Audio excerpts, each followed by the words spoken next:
اسی طرح سے قرآن حکیم سے یہ ثابت ہے کہ بالکل ابتدائی دور میں جو مکی دور ہے، بالکل اس کا ابتدائی زمانہ،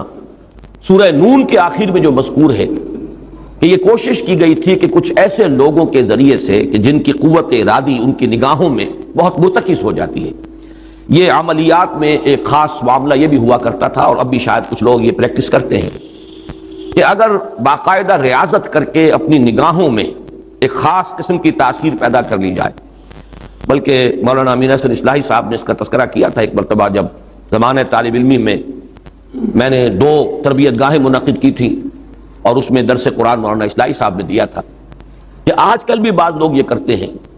کہ رات کے پچھلے پہر اٹھ کر نہا دھو کر سفید براق کپڑے پہن کر پھر بیٹھتے ہیں اور کسی بالکل سفید کاغذ پر ایک چھوٹا سا نقطہ لگاتے ہیں اور پھر نگاہوں کو اس پر جمانے اور مرتکز کرنے کی مشق کرتے ہیں۔ کتنی دیر تک پلک جھپکے بغیر آپ اس نقطے کو دیکھ سکتے ہیں۔ اگر یہ مشق کی جائے، یہ ایکسرسائز کی جائے، یہ ریاضت کی جائے تو آنکھوں میں ایک ایسی چمک پیدا ہو جاتی ہے کہ اگر گھور کر کسی کو دیکھا جائے تو اس کی قوت ارادی کو آپ مزمحل کر سکتے ہیں، وہ ایک دم دبا ہوا محسوس کرے گا اور آپ کا غلبہ اس کے اوپر ہو جائے گا نفسیاتی اعتبار سے۔ اسی طریقے کا کوئی عمل تھا جو نبی اکرم صلی اللہ علیہ وسلم پر بھی آزمایا گیا تھا۔ لَيَزْلَقُونَكَ یہ آیا ہے سورہ نون کے آخر میں، بِأَبْصَارِهِمْ لَمَّا سَمِعُوا الذِّكْرَ، یہ لوگ چاہتے ہیں کہ اپنی نگاہوں کے ذریعے سے آپ کو پھسلا دیں، آپ کے قدم ڈگمگا دیں، آپ کی قوت ارادی کو کچل دیں۔ لَمَّا سَمِعُوا الذِّكْرَ وَيَقُولُونَ إِنَّهُ لَمَجْنُونٌ، جس وقت کہ سورہ نون کے آغاز میں بھی آیا ہے تذکرہ کہ حضور کو کہا گیا کہ آپ کو جنون کا کوئی عارضہ ہو گیا ہے یا آپ پر کوئی آسیب آ گیا ہے، اور آخری آیت بھی جو ہے وہ آخری حصے میں پھر اسی کا یاد ہے، فَإِنَّهُمْ لَيُزْلِقُونَكَ بِأَبْصَارِهِمْ لَمَّا سَمِعُوا الذِّكْرَ وَيَقُولُونَ إِنَّهُ لَمَجْنُونٌ وَمِن شَرِّ حَاسِدٍ إِذَا حَسَدَ، اور حسد کرنے والے کے حسد سے جبکہ وہ حسد کرے۔ اب حسد کے ساتھ ہی نوٹ کر لیجئے، اگرچہ یہاں تو مذکور نہیں ہے، یہ نظر کا لگ جانا، عین العین حق، بعض روایات میں آیا حضور نے فرمایا اس کے اندر اثر ہے۔ انسان کسی حاسدانہ نگاہ کے ساتھ کسی پر نگاہ ڈالتا ہے، اس میں زہر ہے، یہ نگاہیں مسموم ہیں، اس میں زہر ہے موجود، سمی اثرات ہیں اور اس کے اثرات میں تو پڑتے ہیں۔ اور یہ جیسا کہ میں عرض کر رہا تھا کہ جدید دور میں جادو کے لیے بھی مثلاً حضور کے بالوں کی ضرورت پڑی، اور یہ جینیٹکس کے حوالے سے اور جینز کے حوالے سے بات آج سمجھ میں آ جائے گی، اس لیے کہ جن ارواح خبیثہ کے ذریعے سے آپ کو کام لینا ہے وہ جادو تو وہاں پڑا ہوا ہے اس کنویں کے اندر، وہ جو بھی تاثرات ہیں انہیں تلاش کرنا ہے، ان اثرات کو اس شخص معین کو، جس شخص معین پر جادو کرنا مقصود ہے، اور اس کے وجود کا کوئی جز جس کے کہ وہی جینز ہوں گے کہ جو ان کے اپنے وجود کے ہیں، ان کے حوالے سے گویا کہ یہ ایک راستہ ہے، یہ اس کی آئیڈینٹیفیکیشن کا ایک ذریعہ ہے۔ اسی اعتبار سے یہ حسد یا یہ نگاہ کا لگ جانا، میں سمجھتا ہوں کہ آج کی فزکس اگر تھوڑی سی بھی آپ پڑھیں تو ریڈیشنز نگاہ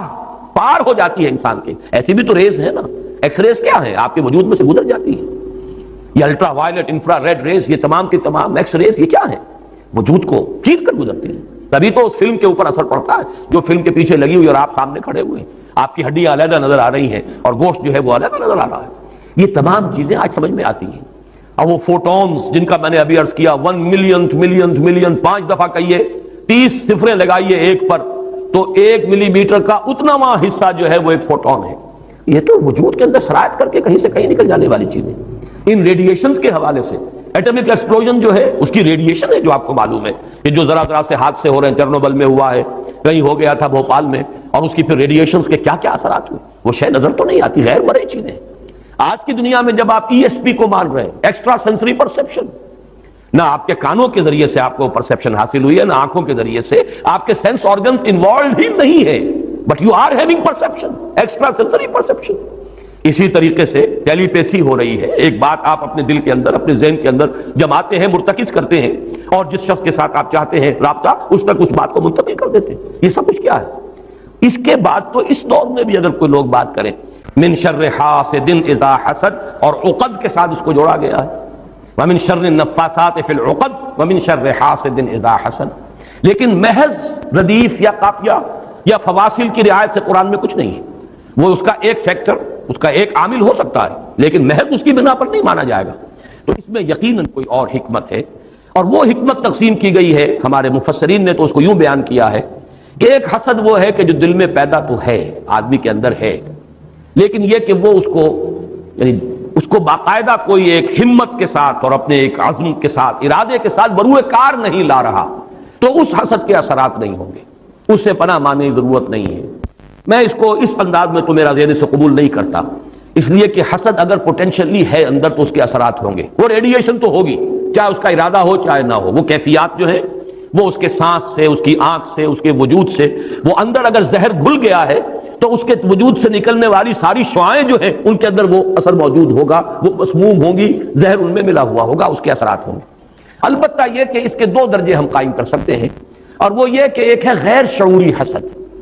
ابھی آپ کو اندازہ نہیں، اندر ہی اندر کھچڑی پک رہی ہے، وہ اور بات ہے، لیکن جب یہ اس درجے کو پہنچ جائے کہ شعور کی سطح پر آ جائے، آپ کسی کی برائی چاہنے لگیں بالفعل،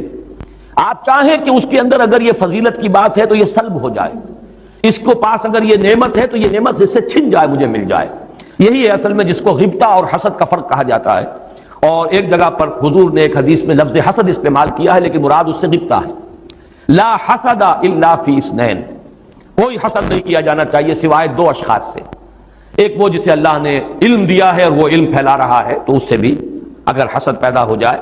تو کوئی بری بات نہیں، کوئی اچھی بات ہی ہے، اور ایک یہ کہ کسی کو اگر دولت دی ہے اور وہ دولت پھیلا رہا ہے اور عام کر رہا ہے، لوگوں کو اس کے خلق کے لیے خرچ کر رہا ہے تو اس سے بھی حسد۔ لیکن یہاں حسد غبطہ کے معنی میں، غبطہ یہ ہے کہ کسی میں کوئی خیر آپ کو نظر آئے تو آپ اللہ سے دعا کریں پروردگار مجھے بھی یہ خیر عطا کر دے، یہ غبطہ ہے۔ اور حسد یہ ہے کہ اس سے یہ شے چھن جائے، یہ ہے در حقیقت کے جو بری شے ہے کہ کسی نعمت کا کسی دوسرے شخص سے سلب ہو جانا، اس کی خواہش جب پیدا ہو جائے اور جب یہ شعوری سطح پر آ جائے، یعنی ایک ہے اس کا ایک وہ جو جس سے کہ ابھی اتنی اس کی انٹینسٹی نہیں ہے کہ اس سے وہ ریڈیشن ہو، اس کی انٹینسٹی اس وقت ہوگی جبکہ وہ شعور کی سطح پر آ گئی اور انسان جو ہے جل رہا ہے حسد کی آگ میں اور چاہتا ہے کہ یہ نعمت اس سے سلب ہو جائے، یہ فضیلت جو ہے اس سے چھن جائے، تو یہ شے وہ ہے یقیناً کہ اس کے اثرات، اس کو میں اس وقت جدید فزکس کی اصطلاح میں ریڈیشن کے ذریعے سے اس میں لفظ واضح کر رہا ہوں، اس کے اثرات ممتد ہوتے ہیں، اور اس کے شر سے بھی پناہ مانگنے کی یہاں ہمیں تلقین کی گئی۔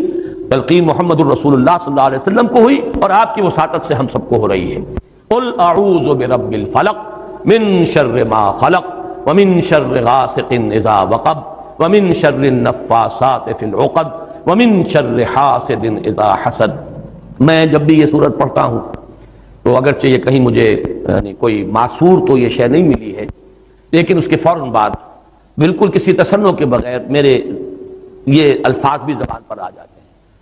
اللہم انی اعوذ بک یا رب الفلق من شر ما خلقت ومن شر غاسق اذا وقب ومن شر النفاثات في العقد ومن شر حاسد اذا حسد۔ اسی طرح قل اعوذ برب الناس ملک الناس، تو وہاں بھی اللہم انی اعوذ بک یا ربی و رب الناس و یا الہی و الہ الناس و یا ملکی و ملک الناس۔ تو اس طریقے سے گویا کہ اس لفظ قل کیونکہ یہ فعل امر ہے، حکم ہے، تو اس پر ہم اگر فوری طور پر اس کی تعمیل کیا کریں تو یہ اگرچہ معصور نہیں ہے، میں صرف اپنے ذوق کی بات کہہ رہا ہوں، اور بہرحال اس میں کوئی شے ممنوع نہیں ہے، دعا تو ہم مانگ سکتے ہیں، تو دعا ہی کی شکل ہے، تو جو الفاظ ہمیں اللہ نے تلقین کیے ہوں انہی کے حوالے سے ہم وہ دعا مانگے، تعوذ کریں۔ قل اعوذ بک، قل کو چھوڑ دیجئے، اعوذ بک، اللہم انی اعوذ بک یا رب الفلق من شر ما خلقتا۔ اب یہ خلقہ کی بجائے مخاطب کیونکہ ہم کر رہے ہیں اللہ کو، من شر ما خلقتا، آگے چونکہ تو الفاظ رہیں گے ان میں کوئی تبدیلی کی ضرورت نہیں ہے۔ مولانا محمد قاسم نانوتوی دیوبند کے مؤسسین میں سے، مولانا رشید احمد گنگوہی اور مولانا محمد قاسم نانوتوی رحمہم اللہ، یہ دو ہیں اصل میں یہ دارالعلوم دیوبند کے مؤسس، اس کی ابتدا کرنے والے۔ ان کے شاگرد شیخ الہند، ان کے شاگرد علامہ شبیر احمد عثمانی، تو انہوں نے یہی الفاظ لکھے کہ استاذ الاستاذ نے جو بات لکھی ہے وہ میں بیان کر رہا ہوں۔ ویسے یہ کہ مولانا عبدالعزیز شاہ عبدالعزیز رحمۃ اللہ علیہ نے بھی اس پر کوئی کتاب لکھی ہے، وہ بہرحال میری نظر سے نہیں گزری، وہ تمثیل اب میں بیان کر رہا ہوں، بڑی پیاری تمثیل ہے۔ انہوں نے تمثیل یہ دی ہے کہ اگر کوئی باغبان یا کوئی اور کھیتی کرنے والا جو ایک پودا لگاتا ہے، کوئی فصل ہے، اس کا کوئی ایک جو ہے بیج یا دانہ پھوٹا ہے، اب یہ جو پودا ہے باغبان یہ چاہتا ہے یہ پروان چڑھے، پھلے پھولے، اسے کوئی گدن نہ پہنچے، کوئی نقصان نہ ہو، اس کی حفاظت کا بندوبست کرے گا تاکہ جس کام کے لیے یہ پودا لگایا وہ مقصد حاصل ہو۔ پودا تو مقصود نہیں ہے، مقصود تو اگر آم کا پودا ہے تو آم کا پھل اس سے حاصل کرنا مقصود ہے۔ تو چار قسم کی اس کے اوپر آفات آ سکتی ہیں۔ پہلی آفت مثلاً حیوانات، جو سبزی خور حیوان ہے وہ اسے کھا نہ جائے، لہذا کوئی ڈالا آپ اس کے گرد جالی لگاتے ہیں، کوئی باڑ لگاتے ہیں، اس سے بچاتے ہیں، اور یہ جو جانور آ کر کھائے گا، بکری فرض کیجیے کھا جاتی ہے آ کر، تو یہ کوئی اس کی نیت آپ کو ضرر پہنچانے کی نہیں ہے، یہ اس کی طبعی ایک خاصیت ہے، یہ تو اس کی جبلت ہے، یہ اس کی طبیعت ہے، اس کا تقاضا ہے، آپ سے کوئی دشمنی نہیں ہے اسے، بلکہ یہ کہ در حقیقت اس کی اپنی طبیعت کا ایک تقاضا ہے۔ چنانچہ وہ شعر بھی انہوں نے کوٹ کیا ہے، نیش اقرب ناز پے کی نست اقتضائے طبیعتش ای نست، بچھو جو ڈنک مارتا ہے تو یہ آپ سے کوئی دشمنی اسے نہیں ہے، یہ اس کی طبیعت کا، اس کی جو بھی جبلت ہے اس کا تقاضا ہے۔ سانپ کے بارے میں بھی آپ کو معلوم ہے کہ عام طور پر اگر اس کو آپ کوئی نقصان نہ پہنچائیں، پاؤں پڑتا ہے سانپ پر تو وہ ڈنک مارتا ہے اور ڈستا ہے، ورنہ عام طور پر وہ حملہ نہیں کرتا، یہ اس کے دفاع کا ایک جز ہے، اس کی خلقت کا ایک جز ہے۔ ایک خطرہ تو یہاں سے آیا، آپ نے باڑ لگا دی، آج کل جو ہے جالی لگا دی جاتی ہے لوہے کی۔ دوسرا یہ کہ اس پودے کو نشو و نما کے لیے جو چیزیں ضروری ہیں اس کی کوئی روک ہو جائے، مثلا اسے دھوپ چاہیے، کوئی ایسی چیز آڑے آ جائے کہ دھوپ کی تمازت اس تک پہنچے ہی نہ، کوئی شے ایسی سایہ کی اس کے اوپر کیے رہے، یا پانی اسے چاہیے، پانی کے سوتے خشک ہو جائیں، یہ دوسری آفت ہے، پودا مرجھا جائے گا، کملا جائے گا، ختم ہو جائے گا۔ تیسری چیز یہ کہ اس پر کوئی پالا پڑ جائے، اوپر سے اولے پڑ جائیں، پالا پڑ گیا، یعنی اس کی جو حرارت غریزی ہے جس سے کہ اس کی یہ پورا وجود جو ہے وہ حرارت غریزی جو ہے وہ ختم ہو جائے، اس کے نتیجے میں بھی وہ پودا ختم ہو جائے۔ اور آخری شکل یہ ہے کہ کوئی دشمن ہے حاسد اور وہ آئے اسے اکھاڑ کے پھینک دے آپ کو نقصان پہنچانے کی نیت سے۔ یہ چار آفات ہیں جو اس پودے کے اوپر ممکنہ طور پر وارد ہو سکتی ہیں، یہی چار ہیں۔ قل اعوذ برب الفلق من شر ما خلق، یہ وہ خلقت میں جو شر مضمر ہے، وہ اس کے خلقت کا جز ہے۔ نیش اقرب ناز پے کی نست اقتضائے طبیعتش کی نست، یہ تو اس کی طبیعت کا، خلقت کا، اس کا تقاضا ہے۔ دوسرا یہ ہے کہ وہ سورج ڈوب گیا، غروب ہو گیا، یا جیسے میں نے کہا تھا حیات معنوی یا حیات مادی کے لیے جو اسباب ضروری ہیں ان میں سے کسی کا سلسلہ منقطع ہو گیا، یہ ہے وَإِذْ شَرِّ غَاسِقٍ إِذَا وَقَبَ۔ تیسری چیز کہ جو در حقیقت جادو کے ذریعے سے ہوتی ہے